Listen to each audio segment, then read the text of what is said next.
Hey there, Daniel here from GrowYourMusicStudio.com. As I mentioned, I am doing a live video every weekday this month talking about topics involving piano teaching, group teaching, mostly marketing. And I have to say I was gone over the weekend and I attempted to do some live videos from downtown Chicago and I got one off on Thursday night. However, when I got to Friday and Monday, I could not get a cell phone reception. In fact, I attempted 5 times to do a live video from the river and just could not do it. So I'm here making up for lost time. Have a big video plan for today. So here we go. About a month or two ago, someone posted in the piano teacher Facebook group, Art of Piano Pedagogy, someone posted a link to some sort of product that a guy was selling. It was called Teach Yourself Piano in 21 Days. And I went and looked at the sales page, and he basically, promised that he could help someone play and learn to read music and play with chords and these sorts of things. This generated a huge number of comments. There were hundreds of comments that people left on this product. And essentially teachers are saying this is a scam, it's a ripoff, and this is impossible, no one's ever going to get anywhere trying to learn piano in 21 days. You could apply this to any instrument or any musical discipline, really. Voice, piano, any kind of instrument. And this is what I thought was interesting. There was a very strong and very negative reaction. There really was no one defending this product. And quite truthfully, I look at that and I don't care. I don't care about this product. I'm not,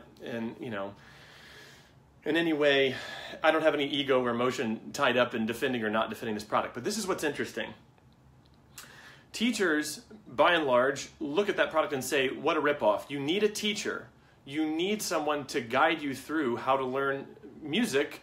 How are you going to, know proper technique? How are you going to, learn to read fluently? How are you going to have someone to give you quality feedback? Now, this is what's most fascinating to me, is that we as teachers in the industry will see the silliness, and I'll just call it for what it is, the silliness of trying to, buying that product and thinking that you're going to have some kind of stellar result. And yet, at the very same time, I saw the same mentality in myself when it came to marketing a long time ago, and I see that same mentality in teachers around studio marketing. This idea that we can buy some quick Band-Aid to fix a problem that's much deeper in our studio. Here's a few quick Band-Aids.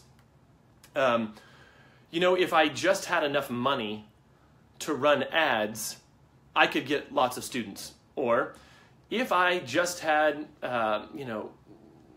if I just had the right list of people or I had the right contacts, I could get as many students as I want. Or if I just had, the perfect website, like all these things that are just out of reach. And I actually kind of addressed this in a video that I did last week regarding the big lie that we as teachers are tempted to believe. Here's what I'm ultimately getting to. It's silly to think that we're going to run a music education business and have fantastic results without putting at least a significant fraction of the attention and care and effort that we put into our music degree. It's silly to think that we're going to run a successful business without putting some sort of fraction that's significant into our education as a business owner, into our effort as a business owner, into our continual and ongoing development of business skills, marketing skills, persuasion skills, customer service skills. And yet so often what I see is teachers using the tool of education to try to solve business problems. And I see this very often as a business coach. If I could just be creative enough in my studio, this would solve all my problems, this sort of thinking. So here's the deal. That's the hard pill that has to be swallowed. Let me give 3 ideas today that will help you in accelerating that growth track. So ongoingly, I still invest time and education and energy and effort into my thinking as a marketer, even though I'm marketing for big music schools, even though I have quite a few coaching clients that I work with that are studio owners. I still invest in my own business education, and I'm still learning. I'm still bumping up against things that I do poorly. and it's fun. It's fun to get better, and it's fun to see my studio year after year, grow, and I have a much better experience as a teacher year after year. So there is significant investment and thought and energy that needs to be put into your studio. Here are 3 ideas to get you started on how in 2018 and ongoingly you can continue to grow as a studio owner. First thing, and this might sound simple, this might sound almost cliche, but look for information from the right sources. I usually and typically start with 2 things. Google search, and I have a number of sources when it comes to marketing that I automatically go to them if I have a question about anything. I just type in their name, and I type in the topic I'm thinking about, and see what they have to say about it. That's the first thing. The second one, and probably more importantly, is books. And I'm just going to give you 4 books that have had a significant impact in my life.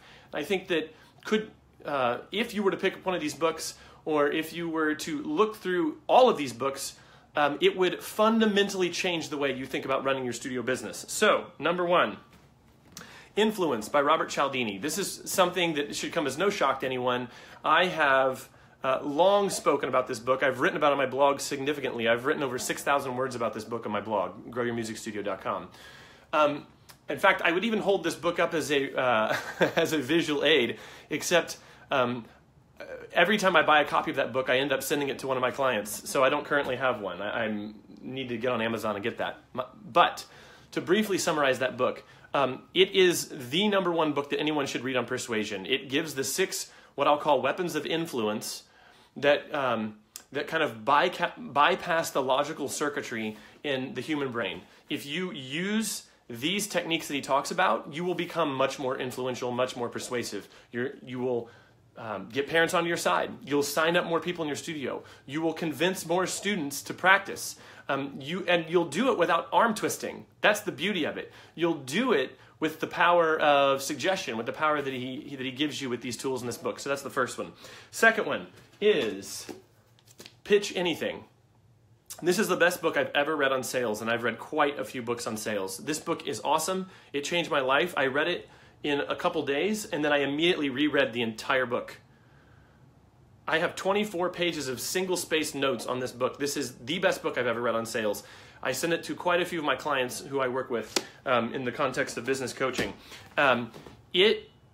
There is no other book on sales quite like it, because he goes past simple formulas that we often are tempted to believe. This is how I can bypass actually gaining the skill. He actually goes to the fundamental principles, the psychological principles below what it takes to get someone to think the way you do. He gets below that and shows you how to influence and control. I hate to use this word, but to control the conversation before you even get to the point where someone has to make a decision. Here's how it could apply to your studio.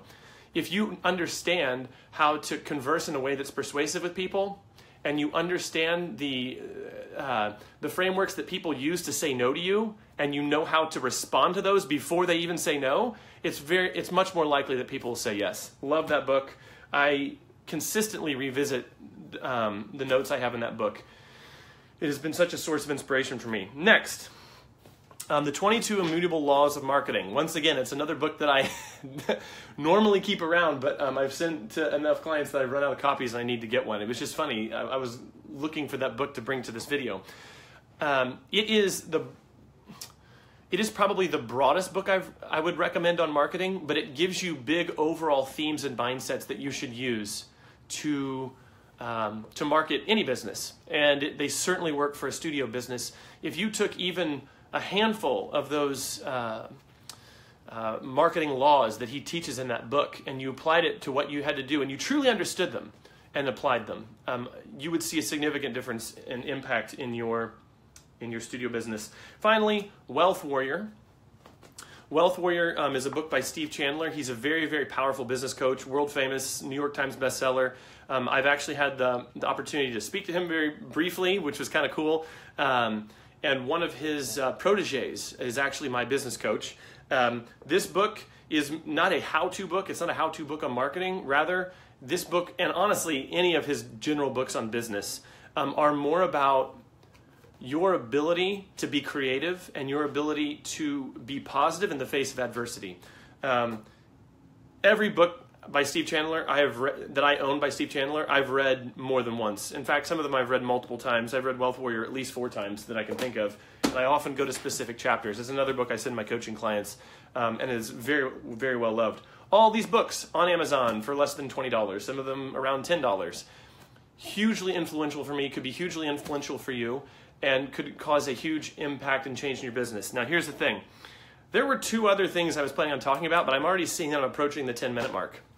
So here's what I'm going to do. I'm actually going to save the last 2 for tomorrow. I think these 4 books are very powerful. I think that this is a good place to stop for today. But if you have a question about any of these books, you have a question about anything I've said, I would love for you to leave a comment below, or just introduce yourself or say hello. Tell me where you're from. Tell me your studio name. As I mentioned earlier, I'm doing a live video every single day this month on a weekday. I missed yesterday, I missed Friday because I was in Chicago, but I am making up for lost time by really hitting you all with some good stuff this week. If you have a question, I'm more than happy to answer it on video. I've got a few questions saved up that I'm going to be answering later this week. And have a great day. I'll see you tomorrow between 11 a.m. to 1 p.m. Eastern Time. Have a great day. Bye.